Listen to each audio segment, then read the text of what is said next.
Good morning, students. Today we are going to discuss worksheet number 41 provided by Directorate of Education dated 7th of October 2020, and this is the worksheet of science for class 9. Here you have to write your name and here you have to write your class teacher's name. Force and laws of motion is the chapter in your NCERT book, and we already have discussed about two laws of motion given by Newton. Today we are going to discuss the third law of motion given by Newton. So let's start. There are two characters, जिज्ञासा and ज्ञान. ज्ञान जो है वो जिज्ञासा से पूछते हैं, जिज्ञासा दीदी आपने तो कहा था, you told me that forces always exist in pairs, कि जो फोर्स होते हैं वो हमेशा पेयर्स में एग्जिस्ट करते हैं और अपोजिट डायरेक्शन में काम करते हैं और दो डिफरेंट ऑब्जेक्ट्स पे लगते हैं, लेकिन ऐसा क्यों होता है? तो जो जिज्ञासा जो है वो आंसर करती हैं, ज्ञान it is true that forces always exist in pair. ज्ञान तुम्हारी बात सही है, जो फोर्स होते हैं वो हमेशा पेयर में एग्जिस्ट करते हैं. And both oppose each other, और दोनों एक दूसरे के अगेंस्ट काम करते हैं. जो फोर्स लग रहा होता है वो दोनों के अगेंस्ट, एक दूसरे के अगेंस्ट लग रहा होता है. This is in accordance with the third law of motion. और ऐसा क्यों है? जब जो ज्ञान है उन्होंने जिज्ञासा से क्वेश्चन करा कि जो फोर्सेज होते हैं वो पेयर में एग्जिस्ट करते हैं, वो अपोजिट डायरेक्शन में लगते हैं और वो दो डिफरेंट ऑब्जेक्ट्स पे लगते हैं, तो ऐसा क्यों होता है, क्यों है ऐसा? तो जो जिज्ञासा है वो आंसर करती हैं कि ज्ञान ऐसा इसलिए है क्योंकि जो न्यूटन ने थर्ड लॉ ऑफ मोशन दिया था उसमें ये सारी बातें कही गई है. When one object exerts a force on another object, जब एक ऑब्जेक्ट एक्सर्ट करता है फोर्स दूसरे ऑब्जेक्ट पे, the second object also exert a force back on the first object. तो जो सेकेंड ऑब्जेक्ट है वो भी एक एक्सर्ट फोर्स करता है उस फर्स्ट वाले ऑब्जेक्ट पे. इट मीन्स हर एक्शन का एक रिएक्शन होता है. अगर एक ऑब्जेक्ट रिएक्ट करता है तो अगर पहला ऑब्जेक्ट एक्ट कर रहा है तो दूसरा ऑब्जेक्ट रिएक्ट करेगा. हर एक्शन का रिएक्शन होता है, एक्शन का रिएक्शन मिलेगा. ये न्यूटन का थर्ड लॉ है. न्यूटन ने ये कहा था कि अगर कोई भी एक ऑब्जेक्ट एक्शन करता है दूसरी बॉडी पे, दूसरे ऑब्जेक्ट पे, जो तो दूसरा ऑब्जेक्ट जो है वो रिएक्शन देगा पहले वाले ऑब्जेक्ट को. These two opposing forces are equal in magnitude but opposite in direction. और ये दोनों फोर्सेस जो एक दूसरे के अगेंस्ट, एक दूसरे के अपोजिट काम करेंगे, ये मैग्नीट्यूड में तो इक्वल होंगे, इट मीन्स अमाउंट में तो इक्वल होंगे, लेकिन डायरेक्शन इनकी अपोजिट होगी. अमाउंट उनका सेम रहेगा, इक्वल एंड अपोजिट होगा ये फोर्स जो होगा. First force is called as action. जो पहला फोर्स पहली बॉडी के द्वारा लगाया जाएगा दूसरी बॉडी पे वो एक्शन कहलाएगा, और जो दूसरा फोर्स वापस से लगाया गया है पहली वाली बॉडी पे वो रिएक्शन कहलाएगा. एग्जाम्पल के लिए देखते हैं. When we kick a football, जब हम किसी भी फुटबॉल को किक करते हैं, we apply action force on it due to which it moves away. तो हम उस पर एक्शन कर रहे हैं, हमने फोर्स लगाया उस पर एक्शन की फॉर्म में, जिस वजह से बॉल जो है वो मूव कर गई. But at the same time, लेकिन उसी वक्त क्या हुआ, फुटबॉल ने भी आप पे फोर्स लगाया, फुटबॉल ने आपके पैर पे, आपके फुट पे फोर्स लगाया, ड्यू टू विच वी में हर्ट और फील पेन. आपने कभी कभी देखा होगा कि जब आप गुस्से में बॉल को हिट कर देते हैं बहुत तेजी से, बहुत तेज से अगर आप लात मार देते हैं उस बॉल को, तो आपके पैर में भी चोट लगती है. बॉल तो मूव कर जाती है बट आपके पैर में भी चोट लगती है. ऐसा क्यों होता है? ऐसा इसलिए होता है क्योंकि जब आपने एक्शन किया है बॉल पे तो बॉल ने भी रिएक्शन किया है आप पे. तो it means equal and opposite force लगाया गया है बॉल के द्वारा आपके फुट पे. आपने एक्शन किया था तो जो बॉल है उसने रिएक्शन किया है आपके फुट पे. आइए न्यूटन का थर्ड लॉ ऑफ मोशन यहाँ पे एक एक्टिविटी के थ्रू समझते हैं. न्यूटन का third law of motion statement में इन्होंने दिया हुआ है, to every action there is an equal and opposite reaction. ये मैंने ऊपर आपको क्लियरली समझा भी दिया कि हर एक्शन के लिए हमेशा एक रिएक्शन होगा और वो रिएक्शन इक्वल एंड अपोजिट होगा। इट मीन्स कि जो अमाउंट होगा वो सेम रहेगा, मैग्नीट्यूड सेम रहेगा, लेकिन अपोजिट डायरेक्शन में वो रिएक्शन होगा। यानी कि दोनों बॉडीज एक दूसरे के अगेंस्ट एक्ट करेंगी, एक दूसरे के अगेंस्ट काम करेंगी और ये दोनों एक दूसरे की बॉडी पर काम करती हैं। Let us consider two spring balances. दो स्प्रिंग बैलेंस ले लेते हैं, एक ए और एक B, connected together as shown in figure. ये डायग्राम दिखा रखा है, इसमें कनेक्ट कर रखा है इसको। The upper end of spring balance A to a fixed end. जो अपर एंड है स्प्रिंग बैलेंस ए का, उसको हमने फिक्स्ड एंड से लगा रखा है, यानी कि ऐसा एंड जो फिक्स्ड है उसके साथ हमने लगा रखा है, टेबल पे या वॉल पे कहीं पे भी। Keep them horizontally and pull the upper end of the spring balance B by hand. ये देखिए स्प्रिंग बैलेंस ए है, ये स्प्रिंग बैलेंस बी है। अब ये दोनों कनेक्टेड है, ये फिक्स्ड एंड है उससे ए लगा हुआ है और ये बी इसके साथ लगा रखा है, कनेक्ट कर रखा है। अब आपको क्या करना है, ये जो स्प्रिंग बैलेंस बी है इसको अपने हाथ से खींचना है, इसको अपने हाथ से खींचना है। We notice that the reading of force in both the balances is same but opposite in direction। लेकिन आपने यहाँ देखोगे, आप ये नोटिस करोगे कि जो रीडिंग है फोर्स की, जो फोर्स लग रहा है उसकी रीडिंग जो है दोनों बैलेंसेस में सेम है लेकिन अपोजिट है डायरेक्शन में। ऑब्वियस सी बात है कि ये स्प्रिंग बैलेंस ए, ये स्प्रिंग बैलेंस बी, इसको इधर खींचा जा रहा है तो फोर्स का जो अमाउंट है वो तो सेम है बट ये अपोजिट डायरेक्शन में एक दूसरे के लग रहे हैं। In this setup the amount of action force applied by A, जो एक्शन फोर्स ए के द्वारा लग रहा है बी पे, वो इक्वल होगा जो बी रिएक्शन लगा रहा है ए पे। तो इट मीन्स ए के द्वारा जो एक्शन किया जा रहा है जिस फोर्स के साथ, उसका रिएक्शन बी देगा ए को उतने ही फोर्स के साथ लेकिन अपोजिट डायरेक्शन में। तो यहाँ से जो न्यूटन का स्टेटमेंट था वो प्रूफ हो जाता है, for each and every action there will be equal and opposite reaction. ये न्यूटन का थर्ड लॉ था और ये इस एक्टिविटी के थ्रू प्रूफ हो गया। उसके बाद यहाँ पे कुछ यूजेस दिए हुए हैं आपको थर्ड लॉ ऑफ मोशन के, हमारी डे टू डे जो लाइफ होती है उसमें। आइए इन डेली लाइफ में यूज होने वाले थर्ड लॉ ऑफ मोशन के जो यूजेस हैं उसको देख लेते हैं। फर्स्ट कंडीशन यहाँ दी हुई है, get harmed when player collide each other in the game. आपने देखा होगा फुटबॉल का मैच हो या क्रिकेट का मैच हो, अगर प्लेयर्स खेल रहे होते हैं ऑल ऑफ सडन आपस में टकरा जाते हैं तो उन दोनों को ही चोट लगती है। ऐसा क्यों होता है? यहाँ पे आता है न्यूटन का थर्ड लॉ ऑफ मोशन।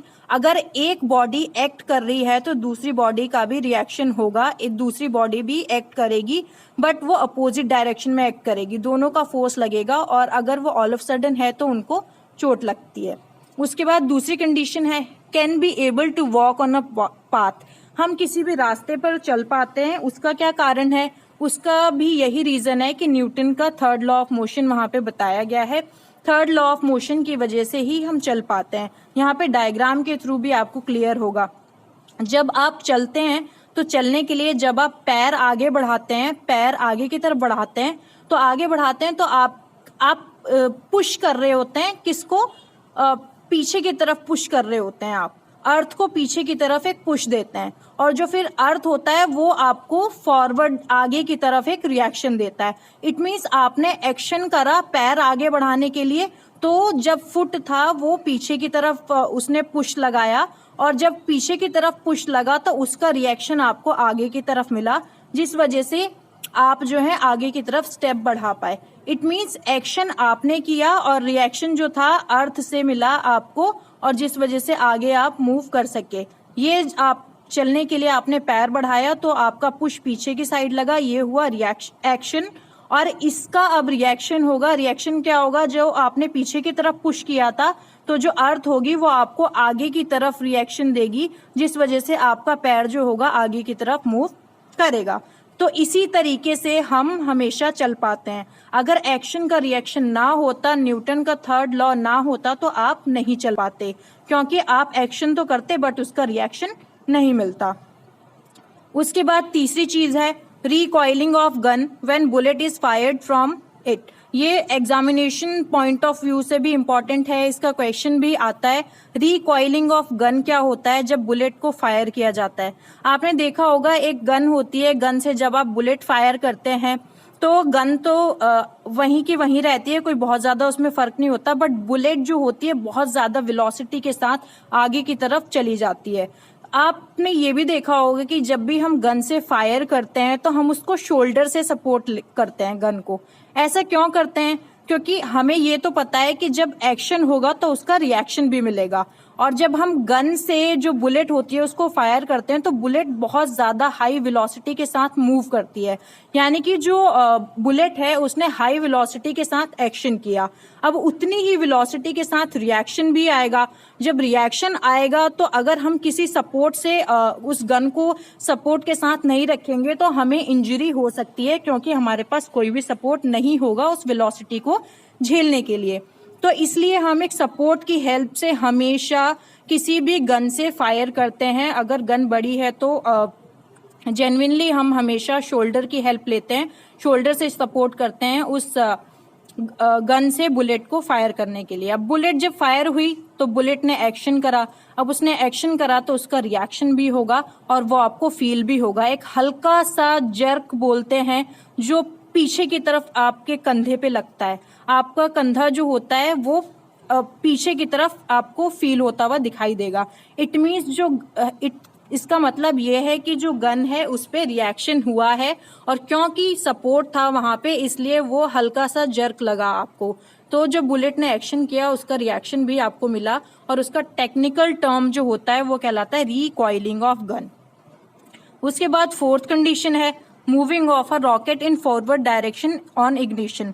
जब किसी भी रॉकेट को जलाया जाता है तो वो हमेशा ऊपर आसमान में क्यों मूव होता है, इसको देख लेते हैं। जब आपने देखा होगा रॉकेट जो होते हैं उसमें फ्यूल टैंक होता है, और जब आप उसको जलाते हैं तो ये फ्यूल टैंक्स जो होते हैं ये केमिकल रिएक्शन करते हैं, और जब फ्यूल टैंक्स केमिकल रिएक्शन करते हैं तो वो गैस में कन्वर्ट हो जाता है, और गैस में कन्वर्ट हो जाने के बाद क्या होता है वो बहुत ही ज्यादा स्पीड से, बहुत ही ज्यादा वेलोसिटी से वो बाहर निकलती है गैस, और उतनी ही वेलोसिटी जो होती है वो उस रॉकेट पर लग रही होती है। इट मीन्स जब पीछे की तरफ गैस निकल रही है उस रॉकेट से, तो जितनी वेलोसिटी के साथ वो गैस निकल रही होती है उतनी वेलोसिटी के साथ उतने ही स्ट्रॉन्ग वेलोसिटी के साथ जो रॉकेट होता है वो अपवर्ड्स मूव करता है, यानी फॉरवर्ड आगे की तरफ मूव करता है।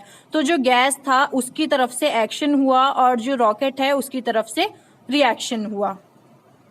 उसके बाद यहाँ पे फिफ्थ कंडीशन है the boat moves backwards when seller jumps in forward direction. जब सेलर फॉरवर्ड डायरेक्शन में जंप करता है तो जो बोट होती है उसकी वो पीछे क्यों चली जाती है? ऐसा इसलिए होता है, यहाँ पे पोजीशन देखिए इसकी, ये जो सेलर है ये जंप करने के लिए इसकी ये वाली पोजीशन है, इसने पैर आगे की तरफ बढ़ाया ताकि ये जंप कर सके। तो जब ये वाला पैर है इससे पीछे की तरफ पुश लगा, और पीछे की तरफ पुश लगा तो यानी कि ये जो पैर था इससे पीछे की तरफ एक्शन हुआ। अब ये पीछे की तरफ चला जाएगा, और अब ऑब्वियसली बात है जब बोट पे एक्शन हुआ है तो बोट रिएक्शन भी देगा, खुद तो बोट पीछे चला जाएगा बट ये जो बॉडी होगी, ये जो सेलर होगा वो आगे की तरफ मूव करेगा।